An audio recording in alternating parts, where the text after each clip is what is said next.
Trump administration passport policy targeting transgender people now has a ruling. A federal judge has ruled that the policy of refusing to issue passports to transgender and non-binary Americans that reflects their gender identities is likely unconstitutional. However, she declined to block it nationwide.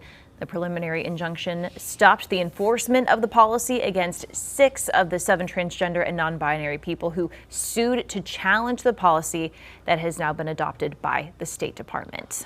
We are bringing in our chief legal analyst, Khalif Rhodes, again for him to weigh in on this decision. We've had a number of unconstitutional or allegedly unconstitutional cases brought before many courts around the country since Trump took office. Where does this one sit? What are your feelings on the way the judge is ruling here? Well, it's the typical preliminary injunction. Anytime you're doing an injunction, you're going through 4 standards. It's the likelihood of success on the merits. It's that irreparable harm that money can't fix. It's this balancing of the equities, determining will there be some type of harm, and then it's in the public interest. The court, when they go through that analysis, they're going to do that with any time a person's asking for a temporary, permanent, or preliminary injunction, depending on where the case is at. And so when you get to that point, they make that determination, and you're just really just checking boxes. That likelihood of success on the merits, that's kind of that forward-looking one, and then that irreparable harm, that's that current-looking one, and then the judge makes a determination of where do I stand on this. And then the last portion, this is something that's getting nationwide attention, is do I make it just specific to this case, or do I make it have a nationwide impact? The judge within the right could have made this a nationwide impact because this was from an executive order that had national implications. And so they very well could have said, look, I'm not just addressing this for plaintiffs and petitioners. I'm also going to make this for the whole country. They didn't choose to do that, but petitioners are going to look forward to making this something it will be for the entire country. It was only 6 individuals that it's affected, but you can clearly see that this will impact not just the 6, and so they want this to be effective for the whole class. So where does this go from here? Do you see this issue going all the way up to the Supreme Court? It very well could. I mean, at first you're going to have to take it to the Court of Appeals. I mean, you could jump over them with an emergency request that it be heard by the Supreme Court without going to the Court of Appeals. I don't think that's likely to occur. I think they will appeal this to the Supreme Court. I mean, to the Court of Appeals. Court of Appeals in that district will rule in the favor of the United States District Court judge. Then when we get to the Supreme Court, that's a mixed bag. I mean, I can tell you where Clarence Thomas and Alito will land. The other folks, they're all over the place with their decision making.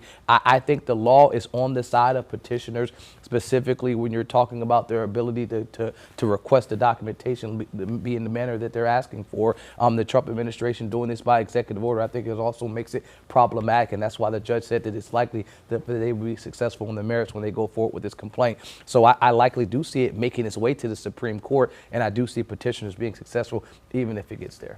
Khalif, when you talk about the potential violation of equal protection, how does that factor in when you have the president changing the terms and saying, okay, we are going to recognize males and females here? So how does this all work into equal protection? I think that was the president's way of going around what they were already doing. And so this is something that the last administration implemented. This individual, one of the, I should say, of the 6 petitioners, they said, look, I want to have a passport that has an X that doesn't have a male or female. 2021, the Biden administration went forward with allowing those types of things to occur. I mean, on day 1, 2025, Trump comes through with this executive order saying it has to go to your birth at conception. I think that was the argument that they've made, and that's where they're saying that he's trying to skirt around the protections that I already have under equal protection to be able to say now you are discriminating against me because of the sex that is a protected class. So I would say if this argument was 20 years ago, if this was 15 years ago, I'd say that petitioners would be in the wrong because there was no protection for gender discrimination, specifically for